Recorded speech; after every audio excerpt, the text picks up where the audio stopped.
Alam kong mahirap paniwalaan, kahit ako mismo hanggang ngayon naguguluhan pa rin sa sarili ko. Matagal ko nang tanggap na Becky ako, mahilig ako sa lalaki, attracted ako sa masculinity, at wala akong mali siya sa mga babae. Pero paano mo ipapaliwanag kapag dumating yung isang tao na bubuwagin lahat ng alam mong rules tungkol sa sarili mong puso? Magandang araw ulit sa inyo mga kalihim, ako po ang inyong si Tita Cor, ang inyong tagapagsalaysay. Basahin natin ngayon ng storya ni Lance from Mandaluyong at sa huli ay magbibigay tayo ng advice sa kanya. Pero bago ang lahat, nakasubscribe ka na ba?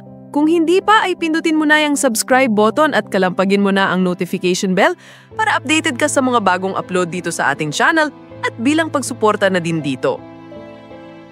Dear Ate Cor, nagsimula ang lahat noong nag-apply ako sa isang maliit na advertising firm dito sa Makati. Fresh grad pa lang ako noon, puno ng pangarap, excited magtrabaho, at syempre, medyo kinakabahan kasi corporate world na to, hindi na university projects. Doon ko nakilala si Ma'am Celine, creative director ng kumpanya.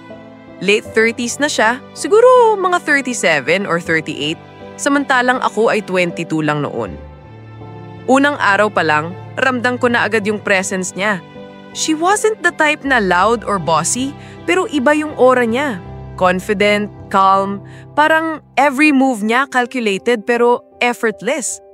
Alam mo yung mga taong pag pumasok sa room, automatic mapapatingin ka? Ganun siya.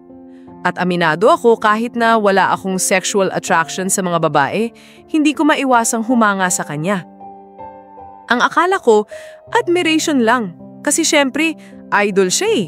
Ang galing mag-present, ang bilis mag-isip ng ideas, tapos napaka-professional pa. Lagi siyang naka-blazer, naka-heels, at laging may faint smell ng expensive perfume. Pero habang tumatagal, something changed. One time, pinatawag niya ako sa office niya para i-review yung storyboard na ginawa ko para sa isang campaign. Kinakabahan ako kasi first big assignment ko yun.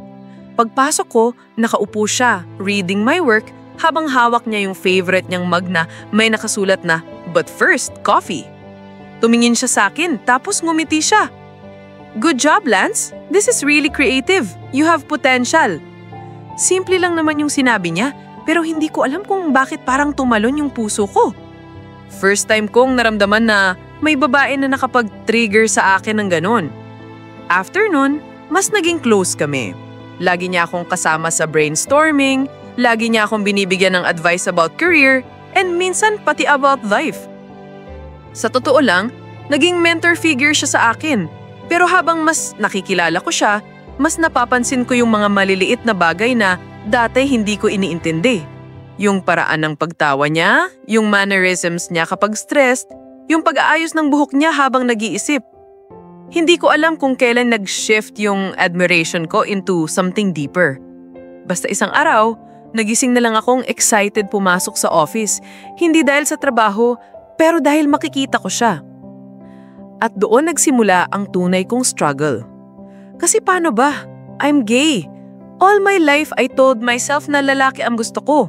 I had crushes on guys, I even dated a few. Pero ngayon, bakit si Ma'am Celine ang laman ng isip ko? One Friday night, naggayayaan yung team na mag-inuman after work. Siyempre, sumama ako.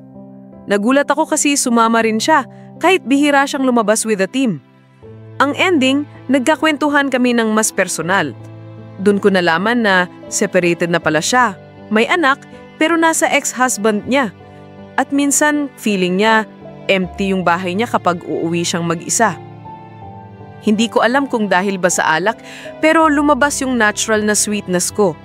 Noong pauwi na, tinanong ko siya kung gusto niyang ihatid ko kahit taxi lang. Nag-smile siya at nagsabi ng, "That's sweet, Lance, pero kaya ko na."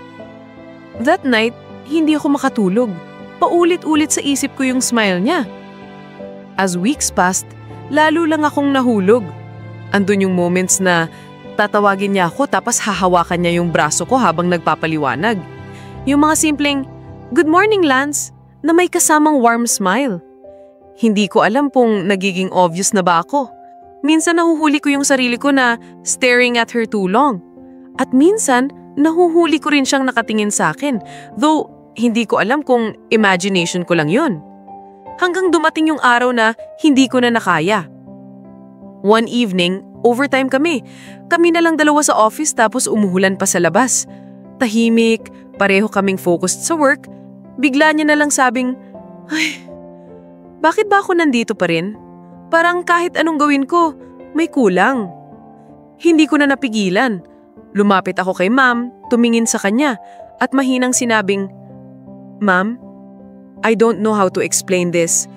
I'm gay. I've always liked men. Pero with you, it's different. I like you more than I should." Tumahimik siya. Kita ko yung gulat niya sa mukha pero hindi rin siya nagalit. Tumagal ng ilang segundo yung silence at feeling ko gusto kong lamunin ng lupa. Pero pagkatapos, ngumiti siya, yung tipong bittersweet. "Lance, you're special. And I care about you. Pero this is complicated." Hindi niya ako ni-reject, pero hindi rin niya ako inaccept. At doon nagsimula ang pinakamasakit na stage. Yung alam mong may connection kayo pero hindi pwede. Minsan ramdam ko na may feelings din siya. Kapag magkasama kami, may mga titig niya na nagsasabing hindi ako nag-iisa sa nararamdaman ko. Pero lagi rin siyang may boundary. Naalala niya siguro yung age gap, yung work situation, at yung katotohanang Becky ako. Until now, hindi pa rin kami nagkaroon ng official anything. Pero yung mga gabi na nasa isip ko siya, yung mga dayang kahit simpleng chat niya na "Don't forget lunch" ay nagpapakilig sa akin. Yun yung proof na love can really break the rules you set for yourself. At eto yung confession ko. I'm a gay man, but I fell in love with an older woman. At kahit hindi ko alam kung saan kami dadalhin ng ganitong setup, hindi ko ikakahiya. Kasi minsan, love doesn't follow labels. Love just happens.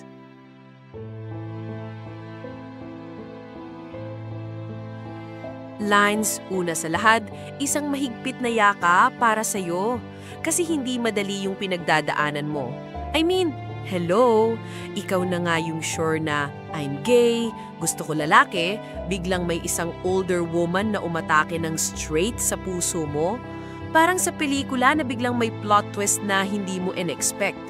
Kung teleserye to, ikaw yung bida na sinampal ng destiny. Akala mo, kilala mo na sarili mo. Aba, hindi pa pala. Pero sige, let's break this down with some real talk. Oo, nag-label ka ng sarili mo as gay, and that's valid.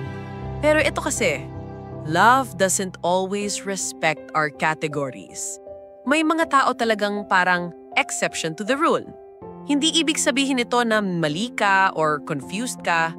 Hindi rin ibig sabihin na bukas straight ka na. No girl, ang ibig sabihin lang nito, tao ka na marunong magmahal beyond labels. Parang adobo, kahit anong karne, masarap.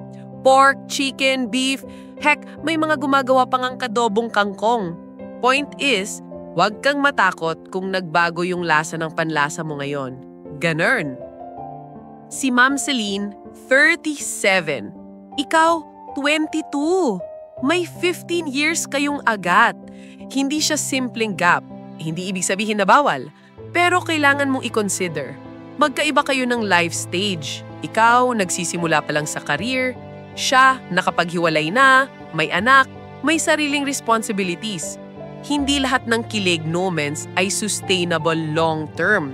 Imagine mo, habang excited ka pa sa bagong promotion, siya naman iniisip yung tuition fee ng anak. Dapat aware ka na hindi lang kilig ang puhunan dito. Office romance ito at hindi basta-basta. Boss mo siya. Alam mo bang may HR policy halos lahat ng companies tungkol dyan? Kasi nga, automatic may imbalance. Siya may authority, ikaw subordinate. Kung maging official kayo, kahit walang mali siya, may posibilidad na isipin ng iba na, kaya napopromote si Lance kasi close sila ni Ma'am Celine. Chismis spreads faster than Wi-Fi. Kung may mangyari man sa inyo, kailangan sobrang linaw ng boundaries. Otherwise, baka career mo ang unang masira at sayang ang potensyal mo, Beshi. Ito na yung pinakamasakit. Yung tingin niya na parang gusto rin kita pero wag na lang. Ang problema, kung iaasa mo lang ang puso mo sa mga baka at siguro, baka ikaw rin ang mapagod. Kung nararamdaman mo na may konting spark siya sa'yo, yes, that's flattering. Pero wag mong gawing fuel para mas lalo kang mahulog kasi baka spark lang talaga yon, hindi apoy. Minsan yung titig na akala natin may meaning baka simpleng, ang cute ng batang to, ang sipag. At 22, ang dami mo pang may experience. Aminin na natin na baka part ng attraction mo sa Ma'am Celine ay yung sense of stability and maturity niya. Kasi kung ikukumpara mo siya sa mga ka-age mo na minsan puro shot na lang tayo at ML tayo hanggang 3 AM, syempre mas nakaka-attract yung taong may direction and sophistication. Pero tandaan, hindi lang si Ma'am Celine ang matured na babae or tao in general sa mundo. May darating pang iba na hindi boss mo at hindi din ito kakomplikado ang sitwasyon. Yan lang muna sa ngayon, Lance, ang mga maipapayo ko.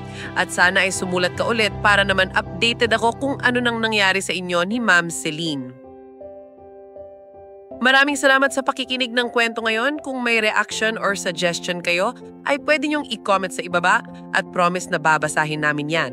Kung gusto mo pang makinig ng mga kwentong kapupulutan ng aral at inspirasyon, huwag kalimutang mag-like, mag-subscribe at i-click ang notification bell para lagi kang updated. Kung may kwento naman kayo na gusto niyong ibahagi at mapakinggan dito sa page, mag-email lang sa mangalihimnakwento@gmail.com.